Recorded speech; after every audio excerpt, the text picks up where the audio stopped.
Hello दोस्तों, welcome to our YouTube channel Sarson spot पे। दोस्तों, आज हम नया टॉपिक लेके आए हैं जिसका नाम है स्पेसिएशन। ओके दोस्तों, तो व्हाट इज स्पेसिएशन?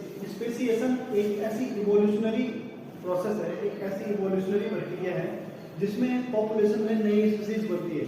यानी हम किसी पॉपुलेशन को लेंगे और पॉपुलेशन में ही एक नई स्पीसीज जिसमें बनती है या नई स्पीसीज का उद्भव होता है जिसमें, उस प्रोसेस को बोलते हैं स्पेसिएशन। ओके दोस्तों, तो स्पेसिएशन को समझने से पहले हमको स्पीसीज समझना जरूरी है। तो स्पीसीज क्या होता है? जैसे कि हमें पता है कि क्लासिफिकेशन किया गया ऑर्गेनिज्म का, जैसे सबसे बड़ा किंगडम होता है, उसके बाद फाइलम होता है, क्लास, ऑर्डर, फैमिली, जीनस और स्पीसीज। आपको पता है दोस्तों कि क्लासिफिकेशन की सबसे छोटी यूनिट स्पीसीज होती है। तो हम स्पीसीज को समझते हैं क्योंकि हम स्पेसिएशन को समझ रहे हैं कि नई स्पीसीज कैसे बनती है, इसलिए हम स्पीसीज को फर्स्ट समझते हैं। ओके, तो व्हाट इज स्पीसीज? स्पीसीज क्या होती है? स्पीसीज ग्रुप ऑफ ऑर्गेनिज्म होते हैं, यानी ऐसा ऑर्गेनिज्म का ग्रुप जो ब्रीड कर सकते हैं और जो आपस में ब्रीड कर सकते हैं। ब्रीड मीन्स आपस में सहयोग करके रिप्रोड्यूस कर सकते हैं, यानी नए ऑर्गेनिज्म को पैदा कर सकते हैं, उसको ब्रीड बोलते हैं। एंड प्रोड्यूस फर्टाइल ऑफस्प्रिंग, और जो स्पीसीज होती है वो अगर ऑफस्प्रिंग जो भी उसका न्यू बॉर्न बेबी होगा वो फर्टाइल भी होना चाहिए। तो ये दो कंडीशन जो फुलफिल करते हैं वो स्पीसीज कहलाती है। Okay, group of organism that can breed and produce fertile offspring. तो ये था जनरल इसकी डेफिनेशन है स्पीसीज की। दोस्तों, जैसे एग्जांपल लेते हैं टाइगर। जो टाइगर है उसका साइंटिफिक नेम है पैंथेरा टिग्रिस। तो इसमें पैंथेरा एक जीनस नेम है और टिग्रिस स्पीसीज नेम है। ओके, तो ये हो गया स्पीसीज के बारे में। दोस्तों, आपको एक एग्जांपल जानना पड़ेगा। ऐसे म्यूल है और जोंकी है। म्यूल आपको पता है खच्चर, और म्यूल कैसे बनता है?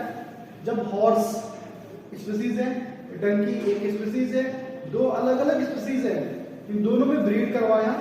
ब्रीड करवाने के बाद म्यूल जो नई स्पीसीज है उसका बनना होता है। बट जब ये दो अलग अलग स्पीसीज होंगी तो ये ब्रीड तो कर पा रही है, बट ये जो म्यूल बन रहा है ये एक इनफर्टाइल होगा। क्या होगा? इनफर्टाइल होगा। इनफर्टाइल का मतलब है म्यूल बच्चे पैदा नहीं कर सकता, ओनली ये हॉर्स एंड डोंकी कर सकते थे जो कि स्पीसीज थी। तो अभी स्पीसीज की जो दो कंडीशंस है वो फुलफिल हो रही है, यानी ब्रीड कर सकते हैं और फर्टाइल कर सकते हैं, बट म्यूल के केस में वो फुलफिल नहीं हो रहे हैं। म्यूल के केस में फुलफिल नहीं हो रहा है। तो ये था म्यूल का कॉन्सेप्ट। अब देखते हैं दोस्तों जोंकी। जोंकी भी एक स्पीसीज है, हाइब्रिड स्पीसीज बोलते हैं इन दोनों को। जोंकी जो है, जोंकी किसके मिलने से बनता है? जेब्रा और डोंकी के बीच में अगर ब्रीड करवाया जाए तो जेब्रा और डोंकी के बीच में ब्रीड करवाने से एक नई स्पीसीज बनती है जिसका नाम है जोंकी, और जोंकी भी एक इनफर्टाइल स्पीसीज होता है। तो ये था स्पीसीज। ओके, तो दोस्तों स्पेसिएशन जैसा कि हमने पढ़ा इवोल्यूशनरी प्रोसेस है जिसमें पॉपुलेशन में नई स्पीसीज बनती है। ओके, बट अब स्पेसिएशन तो हमने समझ लिया। अब टाइप ऑफ स्पेसिएशन है दोस्तों, मेनली 4 टाइप के स्पेसिएशन होते हैं। फर्स्ट है एलोट्रॉपिक स्पेसिएशन। दोस्तों, एलोट्रॉपिक स्पेसिएशन में क्या होता है? कोई पॉपुलेशन है, सपोज ये एक पॉपुलेशन में जहां पे 100 ऑर्गेनिज्म है।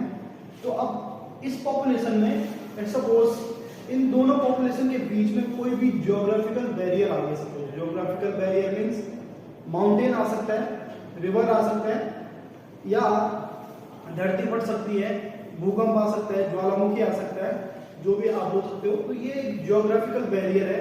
सपोज उस ज्योग्राफिकल बैरियर ने इस पॉपुलेशन को इक्वल पार्ट में डिवाइड कर लिया, यानी 100 यहाँ पर थे, 50 यहाँ पे, 50 यहाँ पे। ओके, जैसे इन्होंने अपने आप को 50-50 डिवाइड किया, किसने? ज्योग्राफिकल बैरियर ने। तो अब देखो ज्योग्राफिकल बैरियर बीच में आ गया, तो अब ये दोनों एकदम आइसोलेट हो गए।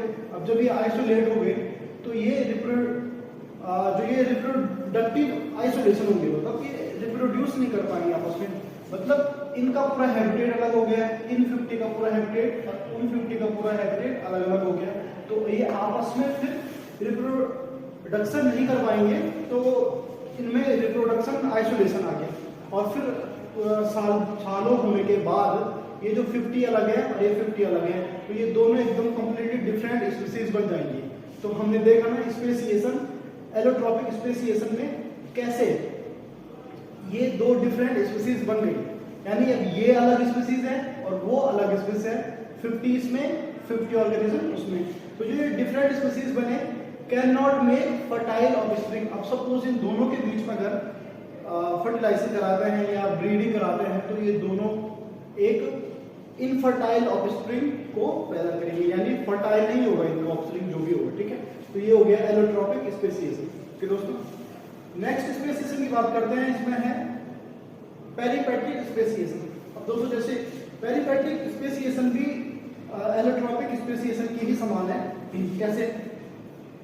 अब पेरिपेट्रिक स्पेसिएशन में सपोज यहाँ पे ओरिजिनल जो पॉपुलेशन थी यहाँ पर भी 100, यहाँ पर भी 100, बट यहाँ पे 50-50 इक्वल डिवाइड किया किसने? ज्योग्राफिकल बैरियर ने।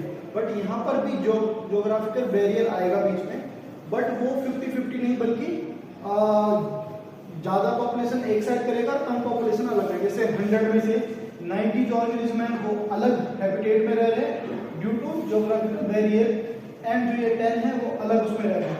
तो कुछ सालों बाद इसमें इवोल्यूशनरी प्रोसेस हुई, और प्रोसेस होने के बाद ये जो 90 जो ऑर्गेनिज्म की स्पीसीज है वो अलग स्पीसीज हो गई, और ये जो 10 है वो अलग टेंडेंसी वाली स्पीसीज हो गई। तो अब ये दोनों अलग अलग स्पीसीज हो गई। पहले तो एक थी, सालों के बाद जैसे इनमें इवोल्यूशन आया तो ये अलग अलग स्पीसीज हो गई। ओके दोस्तों, तो ये है अलग अलग स्पीसीज हो गई। अब इन दोनों के बीच में अगर फर्टिलाइजेशन कराएंगे या ब्रीडिंग करवाएंगे तो इनसे जो बनने वाला ऑफस्प्रिंग है वो भी एक इनफर्टाइल होगा, क्योंकि ये सेम स्पीसीज नहीं है। तो होप दोस्तों आप ये एलोपेट्रिक स्पेसिएशन और पेरिपेट्रिक स्पेसिएशन समझ चुके होंगे। तो दोस्तों अब हम सिम्पेट्रिक स्पेसिएशन देखते हैं।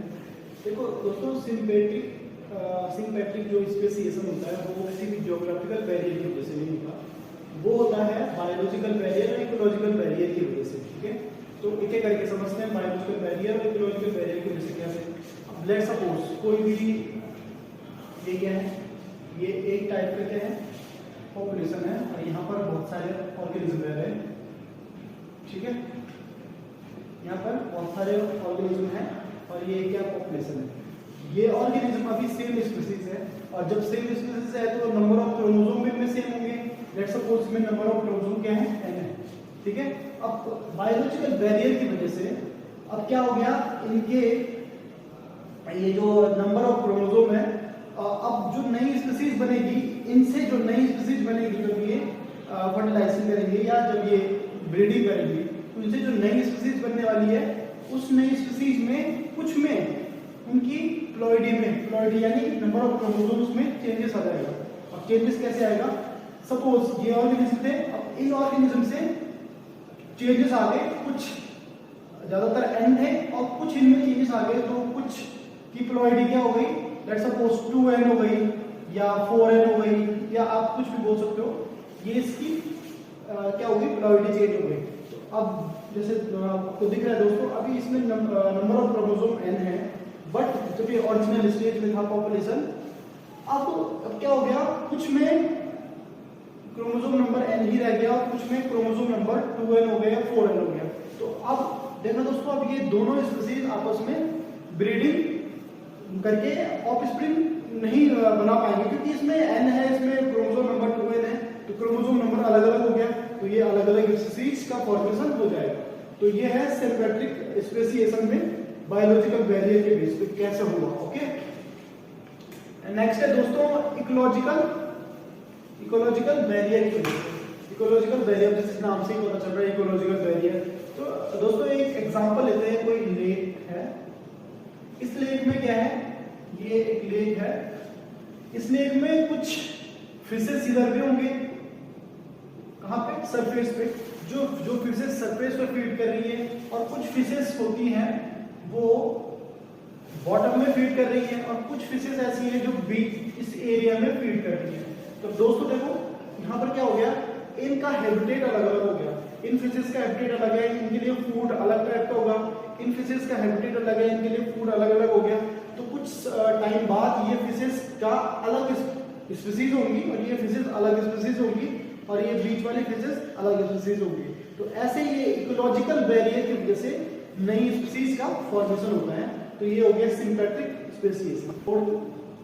इसका नाम है पैरापैट्रिक स्पेसिएशन। अब पैरापैट्रिक स्पेसिएशन में क्या होता है? पैरापैट्रिक स्पेसिएशन में सपोज ये ओरिजिनल कोई पॉपुलेशन है, इस पॉपुलेशन में टोटल लेट्स सपोज मान के चलते हैं 80 ऑर्गेनिज्म इस पॉपुलेशन में है। अब इन 80 कुछ टाइम बाद ये क्या करेंगे, ये जो ऑर्गेनिज्म है ये माइग्रेट कर जाएंगे, माइग्रेशन, ठीक है। माइग्रेशन करने के बाद या माइग्रेट होने के बाद ये जो स्पीसीज होंगी, इन स्पीसीज में जो एक बहुत बड़ा एरिया है, कुछ काफी बड़ा एरिया था ये, इस एरिया में अलग अलग जगह पे स्पीसीज सेटल हो जाएंगे। जैसे 80 में से लेट्स सपोज 20 इधर सेटल हो गई, 20 इधर सेटल हो गई, 20 इधर सेटल हो गई और 20 इधर सेटल हो गई। तो आप ये देख सकते हैं इनका अलग अलग एरिया बन गया है। 20 20 20 इनका ये जो है इनका अलग अलग एरिया बन गया है। ये आप देख सकते हैं इनका अलग एरिया, 20 का अलग है, इनका अलग है, इनका अलग है। बट इन सभी के बीच में इंटरेक्शन होगा। ये जो एरिया है ये इंटरेक्शन वाला एरिया है। ये जो एरिया आपको दिख रहा है ये वाला एरिया इंटरेक्शन होगा इन सभी ऑर्गेनिज्म के बीच में। तो अब क्या हो गया, जैसे इन्होंने माइग्रेट किया, अब ये अलग अलग हैबिटेट में रह रहे हैं, हैबिटेट और अलग अलग एनवायरमेंटल कंडीशन में रह रहे हैं। ये अलग एनवायरमेंटल कंडीशन में है, ये अलग एनवायरमेंटल कंडीशन में और ये अलग अलग एनवायरमेंटल कंडीशन में है। तो अलग अलग हैबिटेट, अलग अलग एनवायरमेंटल कंडीशन की वजह से इनमें चेंजेस आ गए। तो अब जो चेंजेस आ गए तो ये प्रत्येक अपने में एक अलग अलग स्पीसीज बना देंगे, जो फिर आपस में अलग अलग स्पीसीज बन जाएंगी और वही स्पेसिएशन होगा पैरापैट्रिक स्पेसिएशन। तो होप दोस्तों ये type of speciation. Thank you so much, जय हिंद।